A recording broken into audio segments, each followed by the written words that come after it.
வணக்கம். இன்று ஒரு ஜோதிட தகவலாக சூரியன் சுக்கிரன் இணைவை பற்றி பார்க்கலாம். ஒரு பாடல்.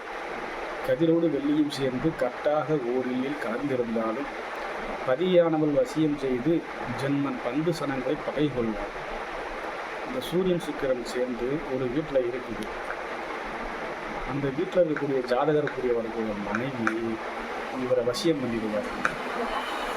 வசியம்னா என்னன்னு தெரியல, நியாயமாக மந்திரமாக பேசி பழகிறதா இல்லை வேறு விஷயங்களா செஞ்சு தான் சொல்கிறத கேட்கணும், தான் சொல்கிறதே பண்ணணும், அப்படிக்கா இப்படிக்கான்னு சொல்லி மனசை குழப்பி புத்தியை மருங்க வச்சு வசியம் பண்ணி அவரோட உறவுக்காரர்கள் மீது வெறுப்பத்திணிச்சு அவர்களால் அவருக்கு பகைவராக போயிடுவார்கள் என்று இந்த பாடல் இருக்கிறது. அது உண்மையா பொய்யா என்று ஆராயத்தக்கது.